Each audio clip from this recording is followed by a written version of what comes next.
立体の塗装なんですけれども、最初ほらゴムの部分と金属の部分と別々に塗っていこうと思ってたんですよ。で実際これちょっと金属の部分を塗りかけたんですけど、ふと思いとどまりまして、この金属の部分だけね、サビとか入れてからこの今のゴムパッドを入れようと思ったんですけど、ゴムパッドをやっぱり先につけることにしました。っていうのがやっぱりね、なんていうのかな、サビとか入れた時に多少ゴムパッド側にも上がると思うんですよね。あとつまりはウェザリングをやった時に帳尻が合わなくなると、最初サビ色に全体塗ってから、ゴムパッド、塗装したゴムパッドをくっつけて、でそれから泥を入れていくということを考えてたんですけど、多分ねピグメント使っちゃうとうまくくっつかないと思う。当たり前ですよね。ゴミが乗ってる状態ですから、そうすると接着面浮いちゃいますもんね。で今ここまででちょっとやってたのが、くっつけたゴムパッドに、こんな感じで傷を入れてやりました。この金やすりでちょっとゴリゴリゴリという感じで、ちょっとへたったようなゴムパッド、角の部分だけね、ほんのわずかです。こういう感じになってるじゃないですか、ブルドーザーのキャタピラって角の部分がちょっと、もしかしたらってことで、確かにこれ全体塗っちゃってゴムパッドは錆びませんからね、ゴムパッドは。で錆びをこう鉄の部分だけに入れて、でこの表面だけ黒を塗ってから、黒も一色じゃないですけど、だからこの辺筆でしょうね、塗るとすれば。で実際裏側もこのうっすら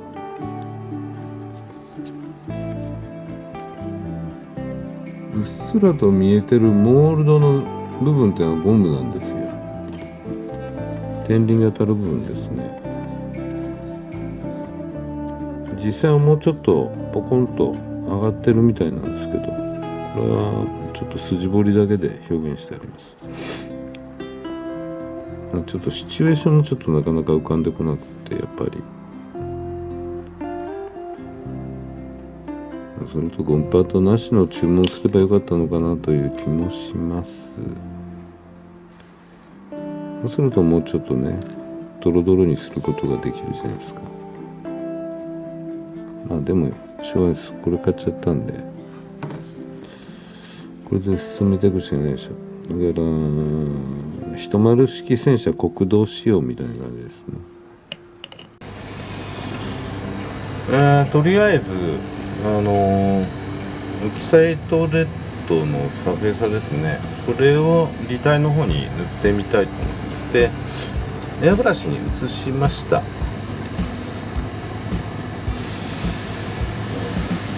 どういう感じになるのか全くわからないんで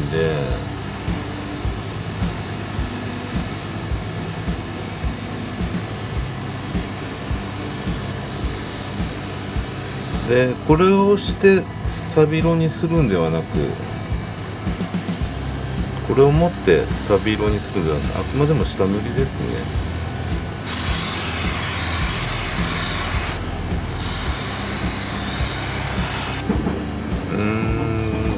れはいいか。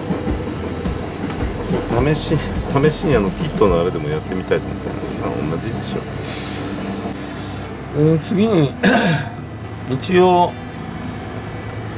サビとの間にね、もっとなんだろう、新品の時の黒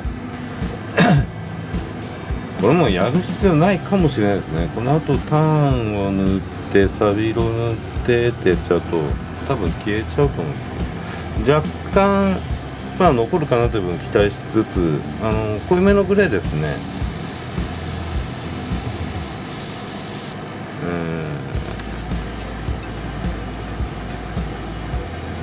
こんな色ですね。ちょっとこれ、こんな色です。フラットブラックとニュートラルグレーを混ぜたような色で、これを塗っていきます。今立体この茶色を入れた時にどうしてもこの間がまあここの中見えることってあんまりないと思うんですね。前後なんでフェンダーの影に隠れると思うんですよ、こんな曲がってるとこは。まあ、一応こうやってマスキングテープに巻きつけて塗ってました。これでおそらくこの内側中の部分は塗れるのかなという感じにしましたね。これダークグレーを塗っていきますね。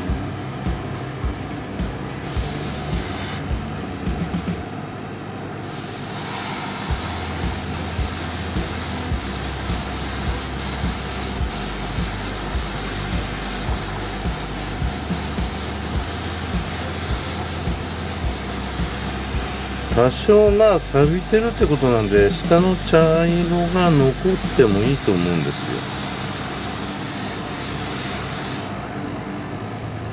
よ。あとはこの後少なくとも2色は入るんで、そこにまたホコリ出るんでね、多分見えなくなると思いますけど。これね、これ中見えますよね。このつなぎの部分は上場に持ってくんで見えっこないんで、ここは塗らなかったです。まあこういうことですね。さっきのテープに巻きつけて塗るという意味が。で次サビなんですけど、リタイのキットのメーカーですね。ラープメドレーのホームページに行くと、このリタイの本物ですね、実物の一丸のリタイ周りの写真があるんですよ。でそれを参考にちょっと思いついたのが、ちょっとカサカサにしたいんで、今これクレオスの水性のライトブラウンですね。でこれにベビーパウダーを入れたのを塗るとどうなるのかっていうの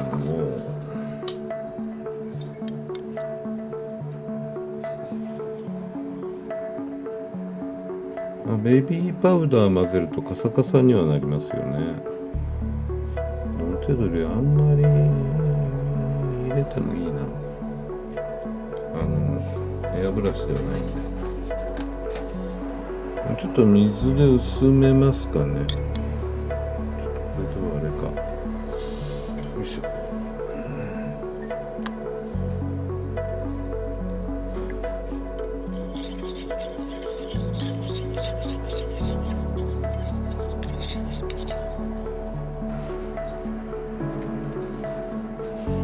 リタイの金属の部分に乗せていこうと思います。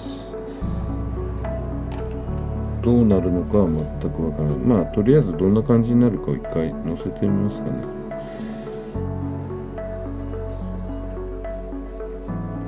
まあタイヤっていうかタイヤじゃないよ。ゴムパッドとか乗っちゃってもいいと思うんですよ。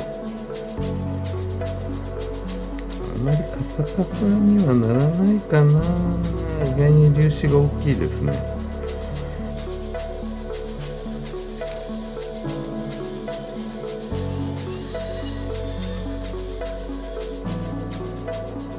何ですかね。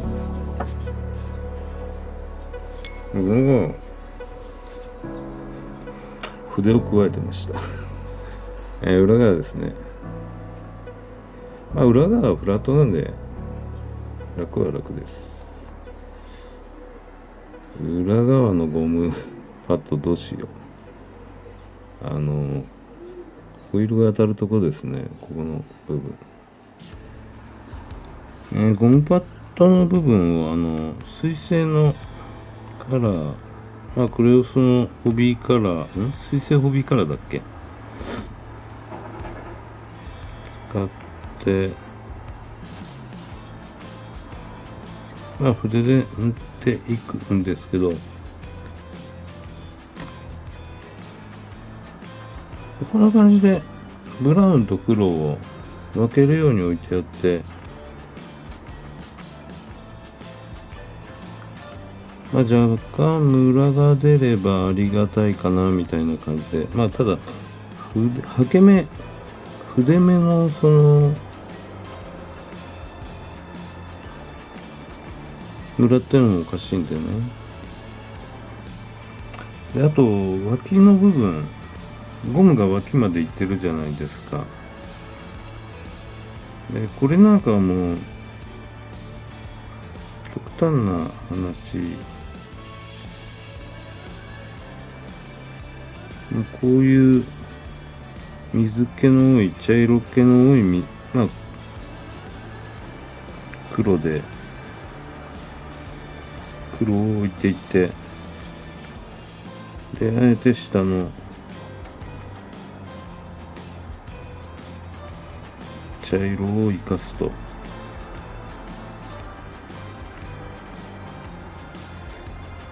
こんな塗り方でいいと思いますね。あんまり真っ黒にしちゃうとこ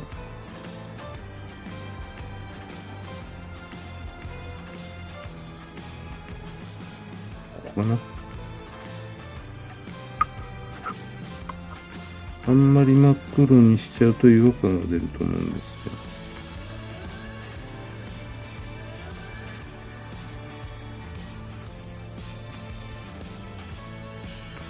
まあ水気の多い黒で加筆してやるとかね。ちょっと茶色がにじませた方がいいと思います。ただ水気を多くすると欠点として全然乾いてこないという欠点はありますけどね。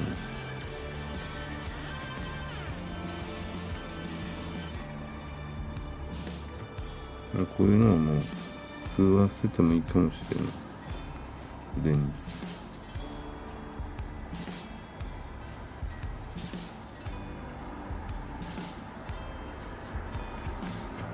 これで結構真っ暗なやつを置いて筆で吸わせるとどうなるんでしょうね。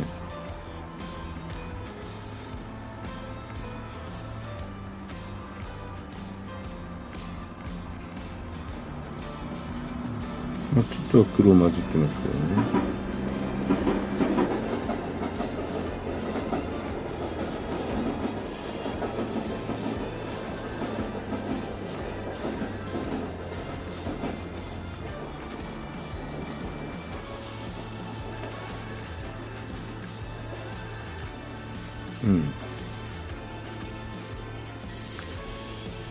まあいろいろやってます。裏なんかね、かなり水っぽいので塗りました。これ真っ黒だとすごい違和感あったんです。これまた汚しますけどね。泥汚れっていうか、あれですね、ピグメントなんですけど、今回まあこっちの2つはまあいわゆるチョークパステルパステルってやつですね。でこっちのちょっと粒子が多く見えるもの、これ間違えて買ってきたオイルパステルです。まあ使えなくはないと思うんですけど、水は使えないです。水とか水が使えないんでマットメディウムも使えないです。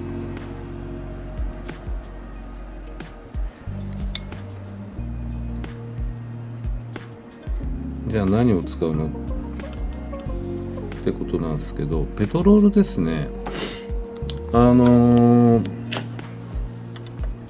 一般に言うクレヨンなんかもペトロールで溶けるんですよ。でこれは今間違って買ってきたやつが桜の桜絵の具の桜ですね。桜のスペシャリストっていうオイルパステル。このペトロールこう入れると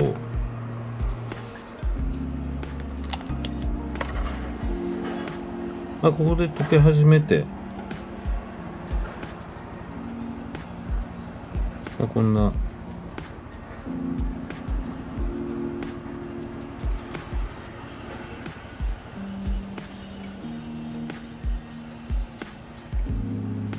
ホットケーキの生地みたいなのが出来上がります。もうちょいペトロール多くてもいいかな。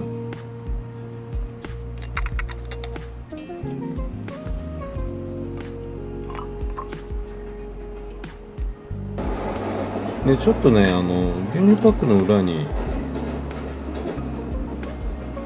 取ったのがどこ行ったかな。これはそれですね。ツヤは全くないです。完全にマットな感じで、このパープルに見えるのがさっきのクレパスを潰したやつですね。水で溶いて乗っけたものです。でこうこすると取れると。でこっちもピグメントなんでやっぱりこすると取れます。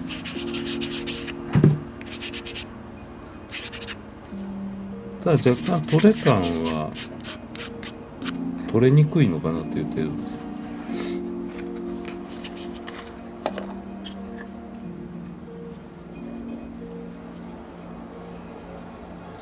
いやこれまだ伸びるね。意外に発色がいいっていう製品なんで、多分これに近いと思うんですよ。メザリングカラーに。メザリングカラーも確か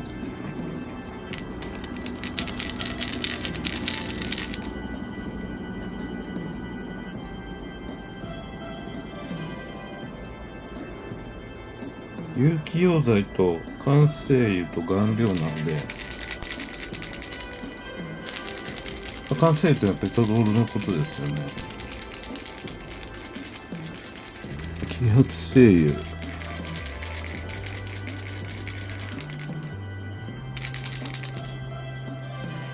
塗った感じどうなんだろうな。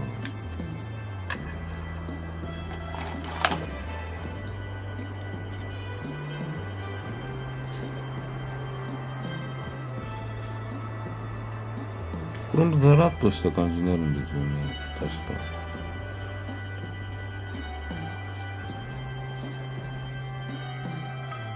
打ちにくいんであればありかもしれないけど、欠点はね、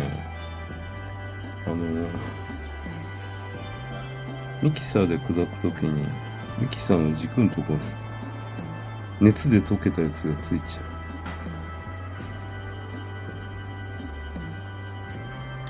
いい感じになってきた。ちょっとこれ塗ってみましょうか。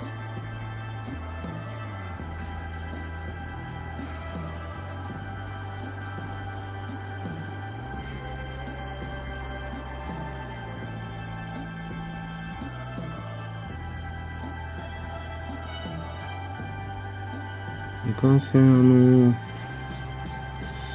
れですよ。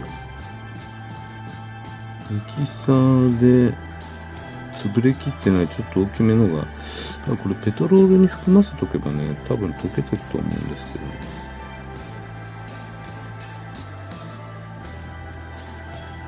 ちょっとドライヤーで乾燥してきます。ドライヤーで調整にやったんで、まあ半乾燥ですけど、1本170円ぐらいだったかな。結構ね、隠れますね。まあこの黒いとこ見れば結構白くなってるんで、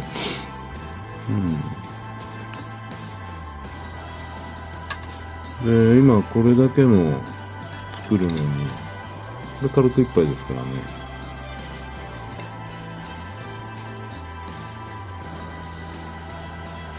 素材としては面白いかもしれない。これね、これ塊、これはもう抜けちゃいます。なので確かに専用のねピグメントって売ってるんで、その方が使い勝手はいいでしょうね。たださっきの、長谷川クレオスのウェザリングカラーですか。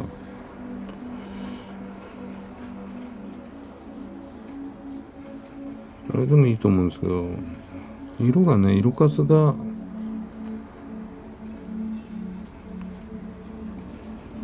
これ混ざるのかな。混ざりますね。混ざります。ち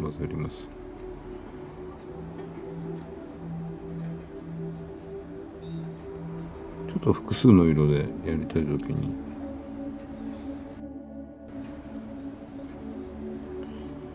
薄い色が欲しいときにこういうのが使えるかなと思って。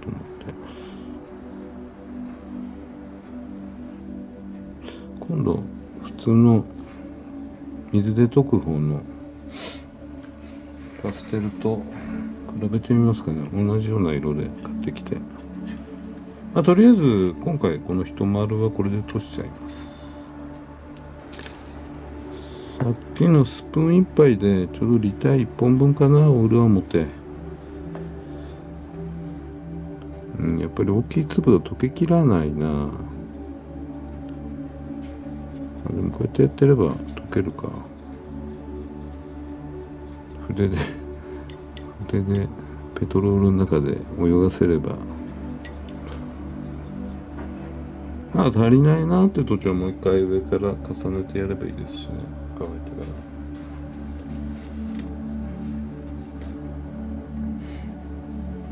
から、あとはペトロ使い方を覚えてくればペトロールの量で濃さは調整できますから、もうちょっと濃くてもいいかもしれない。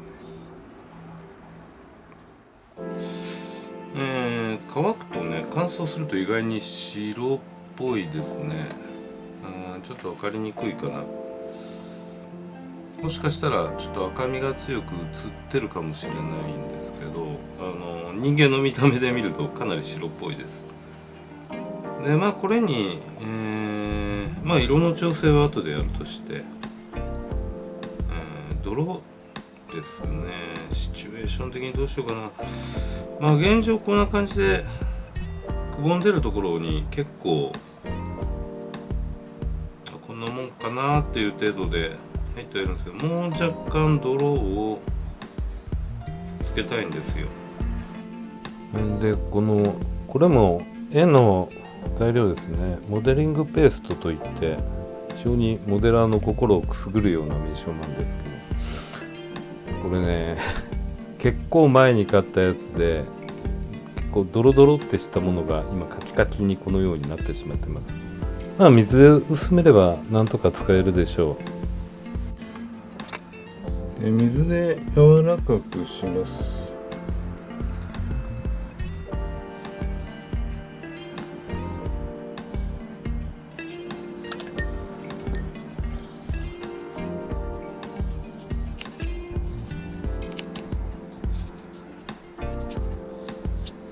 柔らかくなるかな。なるはずですけど、かなり昔、もうどうだろう、6年ぐらい前に買ったやつかな。これ中身はね、何かというと石膏の粉ですよ。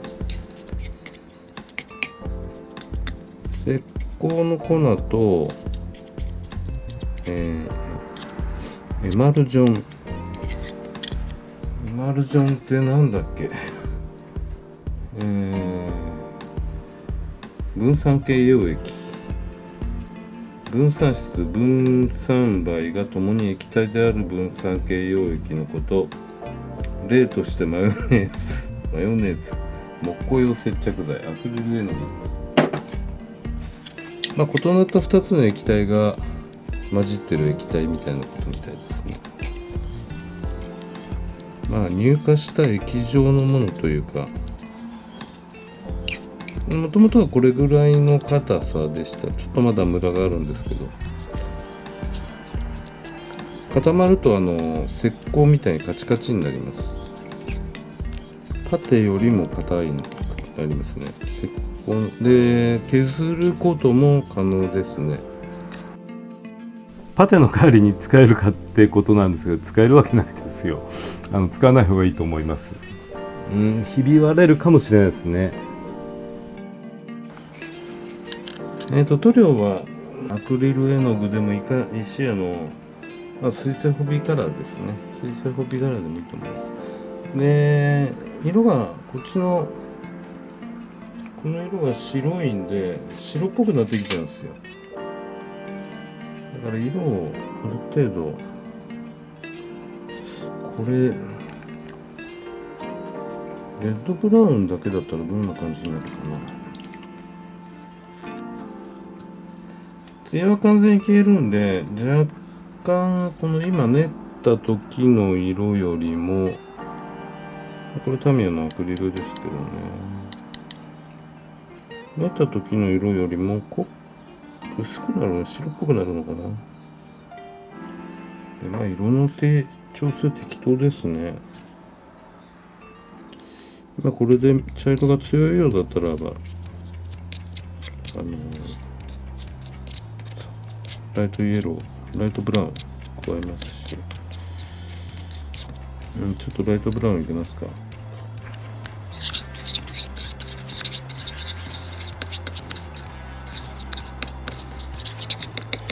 ょっと赤みが強いかな。ちょっと白を加えてみますか。白、アクリルの白。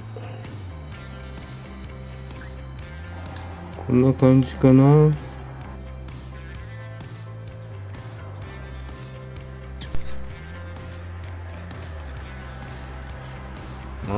あれですよ。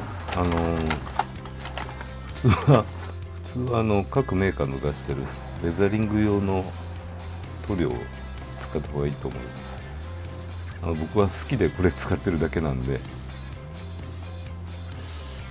使い方、基本的な使い方は同じような感じだと思うんですけどね。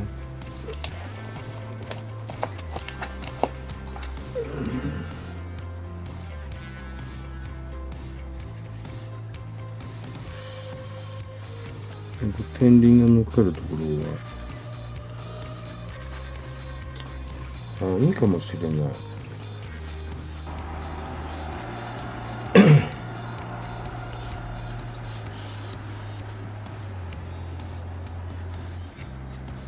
こういう塊になるのが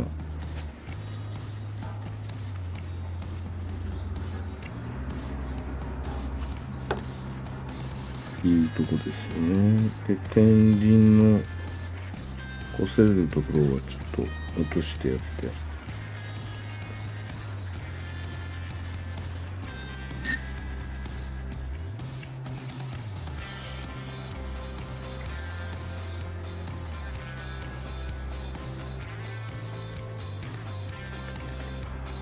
これもうちょっと赤すぎるかなっていうのは、低くなってるところが残っちゃってんですよね、薄い色で。改めて泥汚れですね、ライトブラウンで、モデリングペースト作ってのせてみて、一晩置いて乾かしたのはこの形です。2色使ったことでまたなんか実感が出てきたのかなと思います。当然こうあまり動かしちゃうと多少なりともポロポロ落ちちゃうんで、ある程度こう弾力はあるみたいなんですけどね、当然動きも悪くなってます。でこれと同じような泥汚れはフェンダーの裏側なんかにも塗装を行っていきますんで、じゃあ履帯に関してはここまでですね。次回は車体の組み立ての方をお送りしたいと思います。それではまた。